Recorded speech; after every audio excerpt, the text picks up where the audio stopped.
چلیں جی، بسم اللہ اعوذ باللہ من الشیطان الرجیم، بسم اللہ الرحمن الرحیم۔ سورہ اخلاص آج ہمارے درس کا عنوان ہے۔ اعوذ باللہ من الشیطان الرجیم، بسم اللہ الرحمن الرحیم۔ قل هو اللہ احد اللہ الصمد لم یلد ولم یولد ولم یکن له کفوا احد، صدق اللہ العظیم۔ جیسا کہ ابھی ذکر ہوا کہ یہ سورہ جو ہے وہ مکی سورت ہے، اور اس کا جو موضوع رکھا گیا ہے، جو عنوان ہے، وہ اس حوالے سے ہے کہ اخلاص اس سورہ کا جو ہے وہ ایک خاص موضوع ہے، یعنی اس میں جو ہے وہ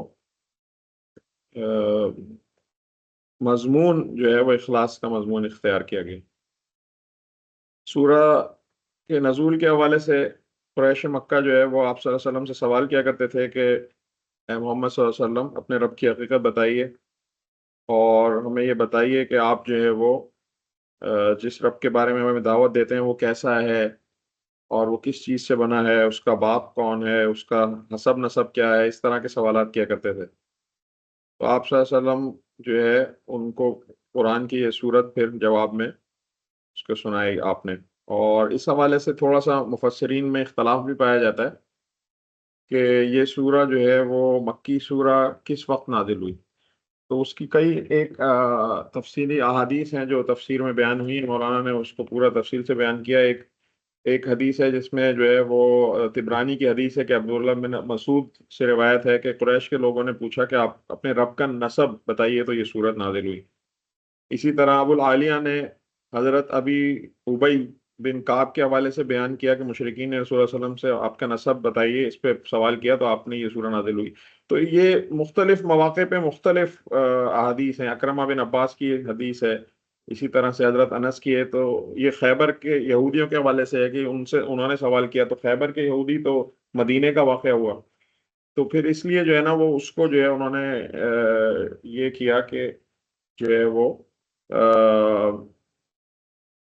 مولانا نے اس میں لکھا ہے کہ اس کی وجہ یہ رہی کہ کیونکہ جو سوال تھا وہ ریپیٹڈلی سیم تھا، تو نزول اس کا غالب گمان یہ ہے کہ مکے کے دور میں ہے۔ بعد میں لوگوں نے جو ہے وہ اس کو یہ سمجھا کہ شاید مدینے میں جب یہودیوں نے سوال کیا تو اکثریت کی رائے کے مطابق یہ مکے کی صورت ہے۔ اچھا، اس میں کیا موضوع اور مضمون ہے، اب اس پہ آ جاتے ہیں۔ تو ابتدائی مضمون سے یہ لکھا ہے، اور مولانا نے اس کی تفسیر بیان کی ہے کہ اس میں وحدانیت یعنی اللہ کے ایک ہونے کی جو ہے نا وہ بیان کیا گیا ہے۔ اچھا، ایک بات یہ ذہن میں رہے کہ جب رسول اللہ صلی اللہ علیہ وسلم اس دنیا میں دعوت لے کر آئے تو اس وقت جو ہے وہ ایک بڑی تعداد اس دور کے جو کہ لوگوں کی تھی، وہ بت پرستی میں مبتلا تھے اور شرک تھا، اور جو ہے وہ انہوں نے اپنے خدا ایجاد کر لیے تھے، اور جو مذاہب موجود تھے وہ موجود مذاہب کے اندر مکسنگ بہت زیادہ ہو گئی تھی۔ یعنی دین ابراہیمی جس کے بارے میں کہا جاتا ہے کہ اس علاقے کا مذہب تھا، لیکن وہ باقی نہیں رہا تھا۔ وہ سونے چاندی کے بت بناتے تھے، ان کو پوجا کرتے تھے۔ تو یہ دعوت اس وقت بیان کرنا ایک بہت یعنی کہنا چاہیے کہ مشکل کام تھا۔ ان لوگوں کا حال یہ تھا کہ اگر کھانے پینے کی چیزوں کی بھی کوئی لاحق ہوتی تو وہ ان سے مانگا کرتے تھے، اور مختلف بتوں کے اوپر جو ہے وہ چڑھاوے چڑھایا کرتے تھے۔ اور پھر کوئی کہتا تھا کہ اللہ جو ہے وہ بیٹا رکھتا ہے، کسی کا دعویٰ یہ تھا کہ اس کی جو ہے وہ شادی ہوئی ہے۔ اس طرح کے بہت سارے عقائد کے اندر جو ہے وہ بہت مکسنگ ہو گئی تھی۔ عزیر جو ہے وہ اللہ کا بیٹا ہے، کچھ مذہبی گروپ کہتے تھے کہ جی آگ جو ہے وہ اس کی پرستش کی جانی چاہیے۔ تو ان سارے ماحول میں جب اللہ کے نبی صلی اللہ علیہ وسلم یہ وحدانیت کی دعوت لے کے آئے تو یہ بہت ہی ایک یعنی کہنا چاہیے کہ ان کے اوپر گراں گزرتی تھی، کیونکہ ان لوگوں کا تو بہت سے لوگوں کا بزنس اس پہ چلتا تھا۔ تو مولانا مودودی نے جو ہے وہ اس صورت کے بارے میں کہا ہے کہ قل هو اللہ احد وحدانیت کی ایک سب سے بڑی دلیل ہے۔ پھر قطب سید قطب نے اپنی تفسیر میں لکھا ہے کہ یہی بیسک اسلامی عقیدے کی بنیاد ہے، یعنی بیسک جو کانسیپٹ ہے اسلام، اس کی بنیاد اسی پہ بنی ہے۔ امام ابن کثیر بتاتے ہیں کہ اس جیسا کوئی نہیں۔ تو اس کی اگر تفسیر میں جائیں تو جیسے پچھلے درس میں بھی ایک تھوڑی سی میں نے یہ بات کی تھی کہ انسان کو جو شیطان بہکاتا ہے ان میں سے ایک بہکاوا یہ بھی ہے کہ اللہ کیسا ہے، کیا ہے، کہاں ہے، کب ہے، کب تک رہے گا، کیسے پیدا ہو گیا، اس کا کوئی پیدا کرنے والا کیوں نہیں، جب ہم سب پیدا ہو رہے ہیں تو اس کو بھی کسی نے بنایا ہوگا. اس طرح کے نعوذ باللہ سوالات شیطان وسوسے لاتا ہے. تو اللہ تعالیٰ نے اس میں جو احد کا لفظ استعمال کیا ہے اس کی تفسیر میں علماء نے لکھا ہے، مولانا نے اور دیگر تفاسیر میں، کہ اس جیسا کوئی نہیں. جو یہ یعنی آپ کسی بھی زاویے سے، کسی بھی اینگل سے، کسی بھی طریقے سے اللہ کی ذات کو اپنے سے اس طرح ریلیٹ نہیں کر سکتے کہ ہم اس کی کوئی ریزمبلنس ڈھونڈیں یا ہم اس کی کوئی تمثیل یا اس کی مثال لے کے آئیں. اور پھر وہیں سے جو ہے نا وہ معاملات خراب ہوتے ہیں. جب انسان اس میں بہکتا ہے تو پھر بہکتا چلا جاتا ہے.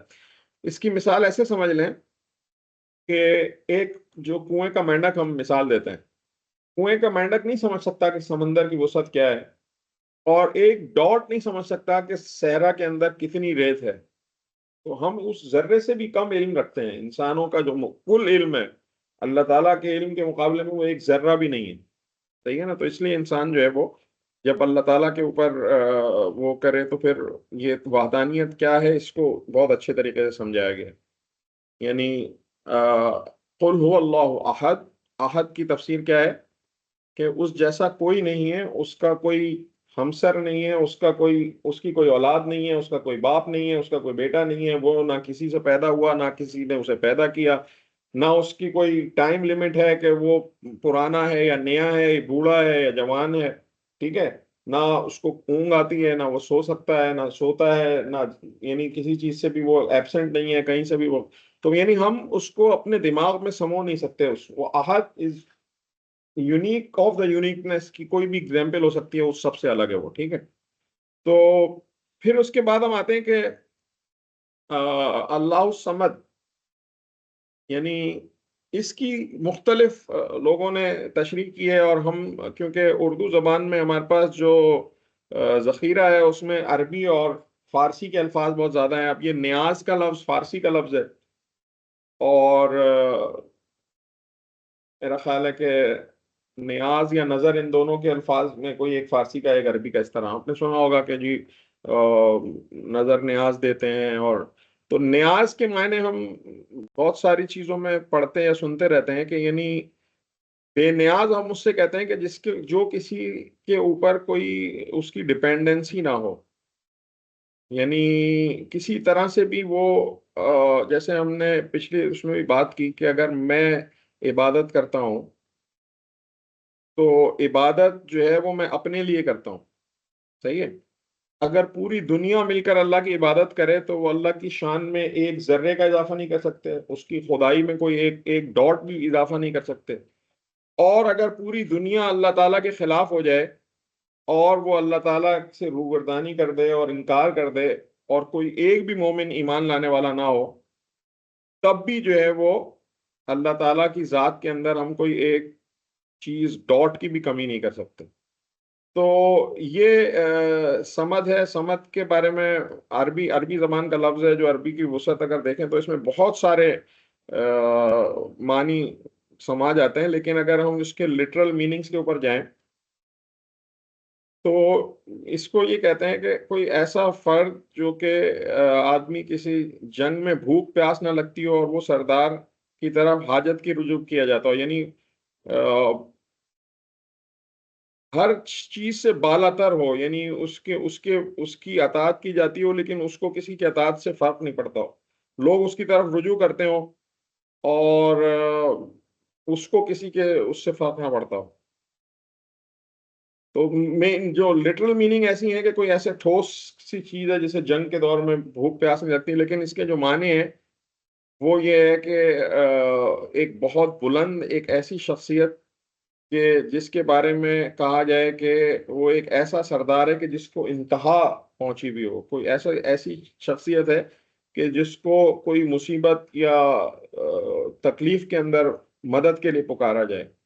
حضرت ابو ہریرہ سے روایت ہے کہ وہ جو سب سے بے نیاز ہو اور سب اس کے محتاج ہوں. ٹھیک ہے؟ اکرمہ دوسرے اقوال کے ساتھ یہ لکھتے ہیں کہ وہ جس میں سے نہ کسی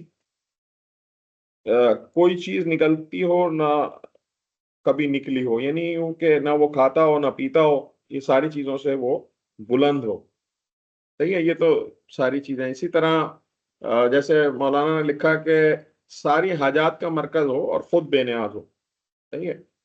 ہر ایک اس کی طرف رجوع کر رہا ہے، لیکن اس کو کسی کے رجوع کرنے سے اور اس سے کوئی فرق نہیں پڑتا. پھر حضرت قطب رحمۃ اللہ علیہ کہتے ہیں کہ اللہ کی خود مختاری کا بیان ہے کہ اللہ تعالیٰ اتنا خود مختار ہے کہ کوئی اس کو کسی کے اچھا کرنے سے یا برا کرنے سے اس پہ فرق نہیں پڑتا. الصمد وہ ہے جو ہمیشہ باقی رہنے والا ہے، بول اس تفسیر میں. پھر لم یلد ولم یولد، نہ اس نے کسی کو جنا اور نہ وہ جنا گیا. یہ تمام مشرکانہ عقائد کے اوپر بہت کڑی ضرب ہے. جو عیسائی تھے انہوں نے اپنے مذہب میں جو ہے وہ بہت زیادہ مکس اپ کر لیا. اس دور کے مشرکین کا مسئلہ یہ تھا، مشرکین کیا کرتے تھے، وہ کہتے تھے کہ فرشتے جو ہیں وہ اللہ تعالیٰ کی بیٹیاں ہیں، اور مختلف جو انہوں نے بت بنا رکھے تھے ان کو بھی اللہ تعالیٰ سے منسوب کرنا. اور نعوذ باللہ بہت ہی ایسے عقائد بہت سی قوموں نے کر لیے تھے جو اگر سنے تو آدمی لرز جائے. اس طرح کے نعوذ باللہ الزامات تھے جو اللہ تعالیٰ کے اوپر وہ لگایا کرتے تھے. جو ایک بڑا دینی طبقہ جس کو کہنا چاہیے کہ جو آپ صلی اللہ علیہ وسلم سے پہلے اور عیسائیت سے بھی پہلے جو یہودی ہیں، ٹھیک ہے، اسرائیلی یہودی جو ہیں، یہود کا معاملہ یہ تھا کہ وہ بھی بہت ساری چیزوں میں اللہ تعالیٰ سے نسب دیتے تھے، یعنی کہتے تھے کہ عزیر جو ہے وہ اللہ تعالیٰ کے بیٹے ہیں. اور عیسائیت میں تو آپ نے ایک پورا کانسیپٹ ہی سنا ہے کہ وہ کہتے ہیں کہ جی ٹرینیٹی کا کانسیپٹ ہے، تین تین یوں کہہ لیں کہ عبادت کے، یعنی خدا اور یعنی حضرت مریم کہہ لیں کہ علیہ السلام، اور حضرت عیسیٰ علیہ السلام کے حوالے سے ان کے عقائد مشرکانہ ہے. تو اللہ تعالیٰ نے جو ہے وہ اس میں اس بات کی نفی کر دی ہے سختی کے ساتھ. اور اللہ تعالیٰ کی یہ پوری یعنی شان بیان کرتی ہے. تو پھر یہ آگے اس کی بے شمار آیات کے اندر جو ہے وہ آپ کو تشریح ملتی ہے کہ اللہ تعالیٰ جو ہے وہ ایک ہے، وہ پاک ہے، اس سے کوئی نہ بیٹا ہے، اور جو آسمان اور زمین میں سب کچھ ہے وہ اسی کا ہے. سورہ نساء کی آیت ہے. اسی طرح سورہ صافات میں اللہ تعالیٰ فرماتا ہے کہ خوب سن لو، یہ لوگ دراصل من گھڑت بات ہے جو کہتے ہیں کہ اللہ اولاد رکھتا ہے، فی الواقع قطعی جھوٹے ہیں. اسی طرح اور بے شمار آیات ہیں جس میں اللہ تعالیٰ نے یہ سارے شرک کی نفی کی. تو یہ تو ان لوگوں کا شرک تھا کہ جو لٹرل میننگ میں اللہ تعالیٰ کا بیٹا بتاتے تھے. لیکن بہت سارے لوگوں نے ہمارے دور تک آتے آتے ایسے شرکی عقائد پیدا کیے کہ جس میں نعوذ باللہ نبی کو یا کسی بزرگ کو اللہ تعالیٰ کی صفات کے ساتھ جوڑنے کی کوشش کی. تو اس کی بھی اس سورہ سے بہت سختی کے ساتھ جو ہے نا وہ کہنا چاہیے کہ رد ہوتا ہے. پھر اگلی آیت ہے 4 کے ولم یکن لہ کفوا احد، اور نہ اس کا کوئی ہمسر ہے. یعنی یہ بات کہ اللہ تعالیٰ کی یکتائی کے ساتھ، یعنی اس کا کوئی کمپیریزن ہی نہیں ہے، کوئی اس کے ساتھ ہو ہی نہیں سکتا. نہ ایک بہت بڑا مسئلہ جو مشرکین نے پیدا کیا کہ، اور جو ہمارے جو یوں کہہ لیں کہ پڑوس میں جو مذہب ہیں جیسے ہندوانہ مذہب کے عقائد ہیں، اس میں ایک سب سے بڑا مسئلہ کیا ہے کہ یہ اوتار اور جو ہے وہ بہت سارے خدا نعوذ باللہ. تو اللہ تعالیٰ بے شمار جگہوں پہ قرآن میں فرماتا ہے کہ ایسا ممکن ہی نہیں ہے کہ ایک سے زیادہ خدا ہوں اور وہ کوئی دنیا کا نظام چلائیں اور وہ چل سکے، ایسا ممکن ہی نہیں ہے. یعنی یہاں پر یہ بات بھی کہی جا رہی ہے کہ اس کا لفظ جو استعمال ہوا ہے کفو کے معنی تفسیر میں مولانا مودودی رحمۃ اللہ نے لکھے ہیں کہ جس کے معنی ہے کہ کوئی نظیر، مشابہ، مماثل، ہم رتبہ، مساوی.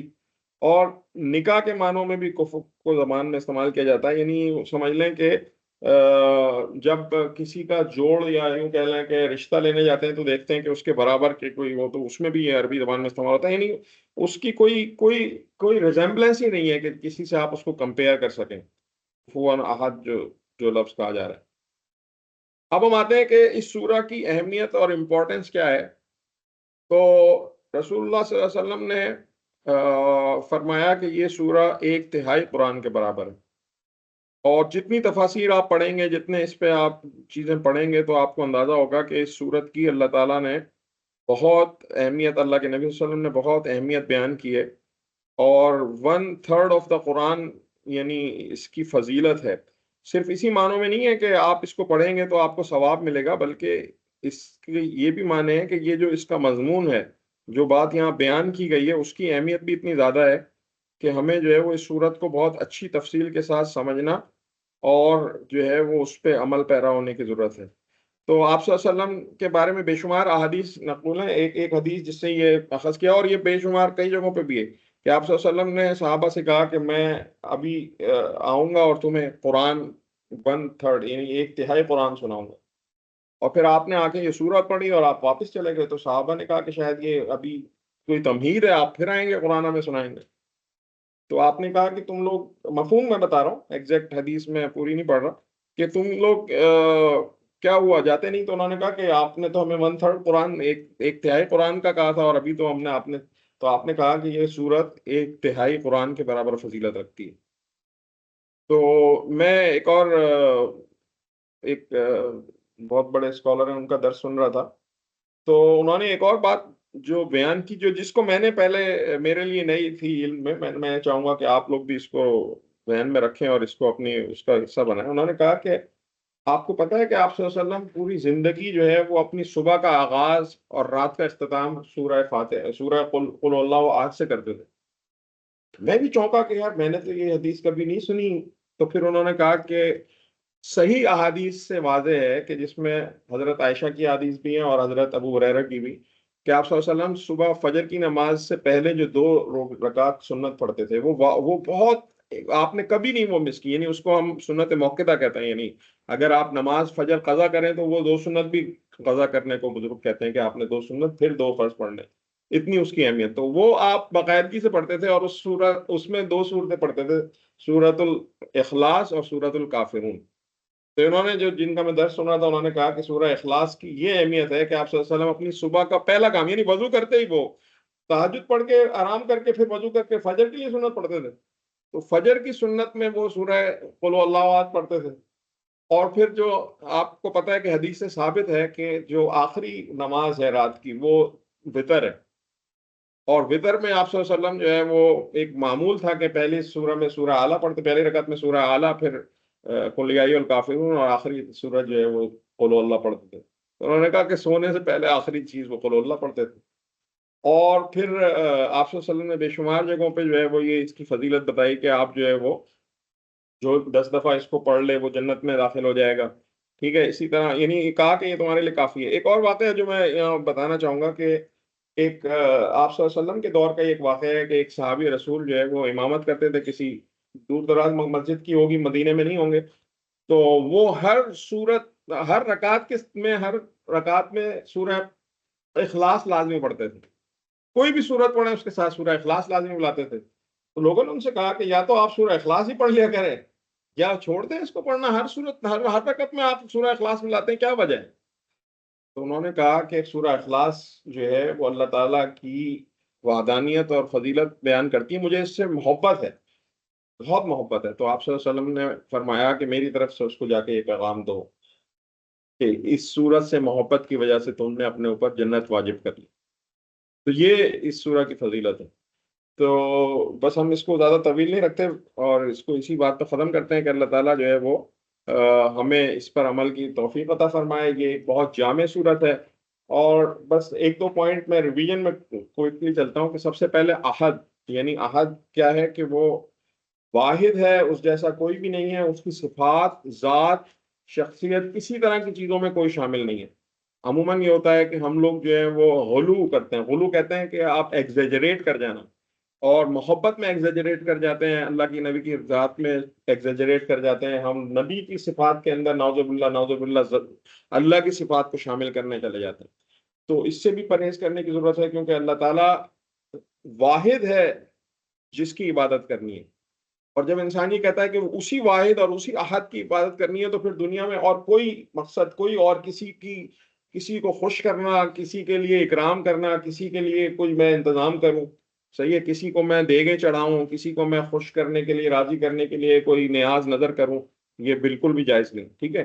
اسی طرح سے خوشنودی حاصل کرنا، یعنی کسی کی خوشی حاصل کرنا اگر ہے تو وہ صرف اللہ تعالیٰ کی، اللہ کے نبی صلی اللہ علیہ وسلم کی محبت ہم اس لیے کرتے ہیں کہ اس نے ہمیں اللہ تعالیٰ سے، انہوں نے ہمیں اللہ تعالیٰ سے جوڑا، انہوں نے ہمیں اللہ تعالیٰ کا کلام یعنی قرآن ہم تک پہنچایا ہے، صحیح ہے؟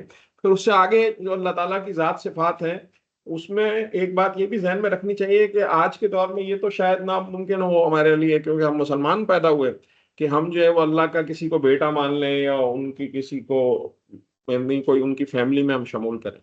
لیکن بعض اوقات ایسا ہوتا ہے کہ کچھ اس طرح کے عقائد والے لوگ ہمارے درمیان ہوتے ہیں کہ جو نعوذ باللہ رسول اللہ کے اہل بیت کو خدا تک پہنچا دیتے.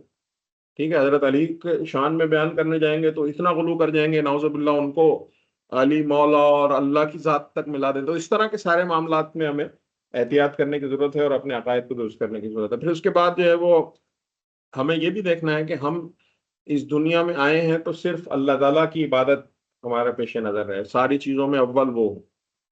تو پھر جو ہے نا یعنی یہ اگر فی قرآن کی تفسیر پڑھیں تو انہوں نے زیادہ زور اسی بات پہ دیا ہے کہ جب احد کی بات آ جاتی ہے تو پھر تو انسان یعنی اس میں ایک بات اور بھی میں مس کر گیا جو تفسیر میں انہوں نے لکھا ہے کہ احد کا لفظ آپ نے سنا حضرت بلال کا واقعہ. حضرت بلال کون تھے؟ غلام تھے، اور ان کو جو ہے ان کے مالک نے اسلام لانے پہ جو ہے وہ شدید تشدد اور ظلم کا نشانہ بنایا تھا. وہ کرتا کیا تھا ظالم کہ آپ صلی اللہ علیہ وسلم آپ رضی اللہ تعالیٰ عنہ کو گرم ریت پہ، مکے میں اور مدینہ میں ٹیمپریچر بہت شدید ہوتا ہے، وہاں پر جو ہے وہ ریت میں لٹا کر اوپر سینے پہ پتھر رکھ دیتے تھے اور اتنا برا حال ہوتا تھا کہ وہ آپ اس سے نڈھال ہو جاتے تھے. تو آپ سے وہ کہتا تھا کہ تم جو ہے وہ اپنا دین چھوڑ دو، تو وہ احد کا نعرہ لگاتا. تو مولانا مدنی رحمۃ اللہ نے لکھا ہے کہ یہ احد وہیں سورہ اخلاص سے اخذ کیا گیا ہے کہ میں تو بس وہ ایک اللہ ہے جس کی عبادت کر سکتا ہوں، اس کے علاوہ کوئی میری ذات صفات میں شریک نہیں ہو سکتا. تو اللہ تعالیٰ جو ہے وہ ہمیں اس سورہ پہ عمل کی توفیق عطا فرمائے اور ہمیں جو ہے وہ اس سورہ کی فضیلت کو ذہن میں رکھتے ہوئے ہمیں اس کو اپنے روٹین کا حصہ بھی بنایا کہ ہم رات کو سوتے ہوئے بھی جو حدیث سے ثابت ہے کہ آپ جو ہے وہ کہتے ہیں کہ معوذتین کی اور سورہ اخلاص کی تلاوت کر کے سوئیں تو ساری ان سے برائیوں سے محفوظ رہتے ہیں. اور اسی طرح میں بھی کوشش کروں گا، آپ بھی کوشش کریں کہ فجر کی جو 2 رکعت سنت ہیں اس میں بھی سنت کو اپنائیں کہ سورہ کافرون اور قل اللہ احد کو جو اخلاص کو جو ہے وہ روٹین بنائیں. تو واخر دعوانا الحمد للہ رب العالمین. اچھا، اس کے بعد کوئی بھی بات، کوئی سوال، کوئی چیز آپ لوگوں کے ذہن میں ہو آج کے موضوع کے حوالے سے؟ تھوڑا سا چیزیں شروع میں وہ ہو گئی ڈسپرس، تو وہ میں کافی مجھے اندازہ ہے کہ آج کا ذرا بکھرا بکھرا سا رہا ہے موضوع، لیکن پھر بھی کوئی چیز کلیئر نہ ہو تو کوئی کوشچن کر لو. سوال تو نہیں سمجھ میں آیا؟ بہت جامع انداز میں اور خلاصہ بہترین پیش کیا. میرا ایک سوال تھا جی جی کرسچینٹی کے حوالے سے یہ تھا کہ اس میں لوگ وہ مطلب کچھ لوگوں سے میں ملا ہوں ایسے جو میرے دوست ہیں اور میں نے ان سے پوچھا تو وہ کہتے ہیں کہ ہمارے اور مطلب مسلمانوں میں اتنا فرق کوئی نہیں ہے، مطلب وہ قرآن کو مانتے ہیں. تو اگر قرآن کو وہ مانتے تو یہ اس صورت میں تو واضح طور پہ انہوں نے لکھا مینشن ہے چیز. نہیں، وہ کیا کہتے ہیں کہ ہمارا عقیدہ یہ نہیں ہے کہ جو ہے وہ ہاں وہ اس پہ ایک طرف یہ تو کہتے ہیں، لیکن دوسری طرف یہ بھی کہتے ہیں کہ ہم قرآن میں جو ہے نا وہ ساری چیزیں ایگری کرتے ہیں. مطلب میرا خیال ہے کہ وہ کوئی ویسے ہی آدمی کہہ دے تو کہہ دے، لیکن کوئی عالم ان کا یا کوئی ایسا آدمی کہ جس کی بات کو تسلیم کیا جائے ایسا کوئی بھی نہیں کہتا. یہ سارے ایسے ہی دیکھیں ہوتا کیا ہے آج کے دور میں، کیا ہے کہ سب سے بڑا مسئلہ یہ ہے کہ اس وقت دور ہے مادیت کا. مادیت مینس کیپٹلزم، پیسہ سب کچھ ہے. تو آپ کو یہاں پر بہت سے چائنیز مل جائیں گے، وہ آپ کو قرآن کی صورتیں سنا دیں گے. کیوں؟ کیونکہ وہ مسلم معاشرے میں پل رہے بڑھ رہے ہیں، بچپن میں اسکول جاتے تھے، بچے ساتھ ہوتے تھے، انہیں صورتیں یاد ہیں. آپ کو نو پاکستان میں ہندو مل جائیں گے جو آپ کو کئی ایک صورتیں درود شریف سنا دیں گے بڑے تمیز سے. تو لیکن اس کا مطلب کیا ہے کہ کیا وہ اخلاص کے ساتھ ایمان بھی لے آئے کہ نہیں نا؟ تو مسئلہ یہ ہے کہ وہ ایسے کرسچن ہو سکتے ہیں، میں واللہ عالم، آپ بیک گراؤنڈ نہیں معلوم، لیکن for the sake of having good relations اور سمجھ رہے ہیں نا، مجھے آپ سے کچھ بینیفٹ لینا ہے تو میں آپ کے یہودیوں کے پاس جا کے کہوں کہ جی یہودی ہو تو اور ہم تو ایک ہی ہیں، ہمارا تو مذہب، اور میں ان کی کتابوں سے حوالے دے دے کے ان کو رحم کرنے کی کوشش کرتا ہوں. پتا تو ہے، لیکن دیکھیں سب سے بڑا جھگڑا کیا ہے؟ سب سے بڑا جھگڑا یہ ہے کہ آج کے دور میں اگر کوئی ایمان لائے گا تو اس کو رسالت پہ ایمان لانا فرض ہے نا. یعنی یہ میں زیادہ طبی نہیں کیا ورنہ بہت سارے موضوع ہیں. ایک جو میں درس سن رہا تھا ان میں سے ایک سورہ اخلاص میں درس میں یہ تھا کہ سورہ اخلاص اور سورہ کوثر. سورہ اخلاص اللہ کے نبی صلی اللہ علیہ وسلم رسول اللہ تعالیٰ کی وحدانیت بیان کرتی ہے، اور سورہ کوثر آپ کی شان بیان کرتی ہے کہ جو ہے وہ ہم نے جو ہے وہ جڑ کاٹ دی ان لوگوں کی کہ جو آپ کے آج کے دور میں یہ سورہ کوثر ایک بہت بڑا دعویٰ تھا اس دور میں، وہ اتنا مضبوط اور ظالم تھا وہ، جس کے خلاف آپ صلی اللہ علیہ وسلم کھڑے ان لوگوں کے، چاہے وہ ابی لہب کے لیے ہو یا ابو جہل کے لیے ہو، کسی کے لیے یہ سورہ ایگزیکٹ اس پہ بھی اختلاف ہے، لیکن مختصر یہ کہ ان کا نام لے کے کوئی نسب نہیں بتاتا کہ میں ابو جہل کا بیٹا ہوں کہ میں ابو لہب کی اولاد میں سے ہوں، کون آج کے دور میں اس کو، لیکن جو آپ صلی اللہ علیہ وسلم کی اولاد، یعنی جو آپ کی بیٹیوں سے اولاد چلی، جو حضرت علی کی اولاد ہے یا اور بھی جو بیٹیوں سے، وہ فخر سے اپنے نام کے ساتھ سید اور آل بیت اور یہ لکھ کے گھومتے ہیں، اور مسلمان بھی جو ہیں وہ آپ صلی اللہ علیہ وسلم سے نسبت جو ہے وہ اپنے بہت فخر کے ساتھ رکھتے ہیں۔ تو وہ اگر اس کو ہم بات کریں، کہنا چاہیے کہ ان کے جو علماء ہیں، تو میرا نہیں خیال کہ کوئی علماء کرسچنس میں کوئی اس پہ جو ڈسکس کرائی سعودی میں جب میں ہوتا تھا نا تو وہ کافی آتے تھے تو ڈفرینٹ